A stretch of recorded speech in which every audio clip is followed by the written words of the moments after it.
Hi hello welcome to my families and friends. இன்றைக்கி வந்து ஒரு லாங் வீடியோ அப்லோட் பண்ண போகிறேன். அதுக்காக தான் இந்த அவுட்ஃபிட் லுக் எடுத்துக்கிறேன் வீடியோவா. இது வந்து கேரளா சாரிக்கு மேட்சிங்காக ப்ரௌன் கலர் ப்ளவுஸ் கட்டி எப்படி இருக்குது அப்படின்னு சொல்லி உங்களுக்கு ஃபுல் வீடியோ காட்டுறேன். பாருங்கள், பார்த்துட்டு எப்படின்னு சொல்லி கமெண்ட் பண்ணுங்கள். என்னுடைய makeup, hair style, Kerala style எல்லாமே எப்படி இருக்கும் பாருங்கள். ஓகேவா ஃப்ரெண்ட்ஸ்? இதுதான் இந்த சாரியோட அவுட்ஃபிட். எப்படி இருக்குன்னு சொல்லுங்கள். என்ன அப்படின்னா, தலைக்கு வந்து இன்றைக்கி ஹேர் ஆயில் வச்சு நான் வாஷ் பண்ணதுனால எனக்கு வந்து தலையில் வந்து ஒரு பஃப்னஸ் இல்லை. என்ன வந்து அந்த அப்படி இருந்துச்சு, ஹேரில் வந்து ஆயில் வந்து ரொம்பவே இருந்துச்சு. அதனால் எனக்கு ஹேர் ஸ்டைல் வந்து இன்றைக்கி சரியாகவே வரல. அதனால் சும்மா சிம்பிளாக முடிச்சுட்டு பொட்டு வச்சு என்னோடய மேக்கப்பை வந்து ஃபினிஷ் பண்ணிக்கிட்டேன். ஹேர் ஸ்டைலர்னால எனக்கு என்னோடய ஃபேஸை ரொம்ப டிஃப்ரெண்ட்டாக அந்த மாதிரி இருந்துச்சு. அப்புறம் என்னென்னா, மல்லிகைப்பூ ரொம்ப மிஸ் ஆகிடுச்சு. மல்லிகைப்பூ வந்து பிளாஸ்டிக்கில் வச்சுருக்கேன். ஆனால் அது வந்து ரொம்ப வெயிட்டாக இருக்கிறதுனால நான் அதை வந்து எனக்கு வைக்கணும் அப்படின்ட்டு தோணலை, வைக்கவும் இல்லை.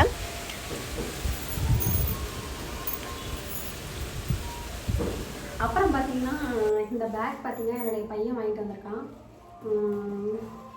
இது ஃபஸ்ட் என்னுடைய பையன் வந்து எனக்கு வாங்கி கொடுத்துருக்கான், பெரியவன். சின்னவன் வந்து எனக்கு பேக்கை வந்து நிறைய கிஃப்ட் பண்ணியிருக்கான். ஆனால் ஃபஸ்ட் டைம் என்னுடைய தருண் வந்து எனக்கு பேக் வாங்கி வந்திருக்கான்.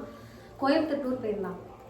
நான் வந்து ஏன்னா கால் பண்ணி கேட்டேன், உங்களுக்கு எதுவும் வாங்கணுமா அப்படின்னு சொல்லிட்டு கேட்டான். நான் எனக்கு எதுவும் வேணாம்டா, நீ வந்து பத்திரமா வீடு வந்து சரி அப்படின்னு சொல்லி முடிச்சிட்டேன்.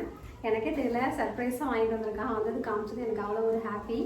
எல்லாருக்கும் அவனுடைய பையன் வந்து இது வந்து அவனாக வேலை பார்த்து அவனுடைய காசில் வாங்கினது. நம்ம சேவிங்ஸ் கொடுத்தோ அதை சேர்த்து வச்சு அவன் வாங்கலை. ஒரு 10 டேஸாக அவன் வந்து ஒரு வேலைக்கு போயிட்டு இருந்தான். அந்த காசில் எனக்காக வாங்கின கிஃப்ட் இந்த பேக் வந்து எனக்கு ரொம்பவே ஸ்பெஷல். என்ன அப்படின்னா, எனக்கு ரொம்ப ஹாப்பியாக இருந்துச்சு. ஆனால் அந்த பேக்கை வந்து ஃபஸ்ட்டு பார்த்தது வந்து அவங்க அப்பா தான். சரி இருந்தாலும் நீ வந்து பார்க்காத, அவனா உனக்கு கொடுக்கட்டும் அப்படின்னு சொல்லிட்டு போயிட்டாங்க. அவங்க காலையில் வேலைக்கு போகும்போது அவங்களுக்கு அம்மா பையன் அப்படின்னா இது ஒரு பெரிய ஸ்பெஷல்.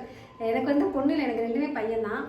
எப்பயுமே வந்து இதுக்கு முன்னாடி பேர்டேக்கு வந்து பேர்டே இல்லை, மதர்ஸ் டே எதுவாகட்டுமே என்னுடைய ஸ்டேட்டஸை போட்டு விஷ் பண்ணிடுவாங்க. அதுக்கப்புறம் சின்ன பசங்களாக இருக்கும்போது வந்து ஒரு பேப்பரில் க்ரீட்டிங் கார்டு மாதிரி அவனுங்களாம் எழுதி ஸ்டிக்கர் ஒட்டி ஹாப்பி மதர்ஸ் டேன்னு சொல்லி கொடுத்துருவாங்க.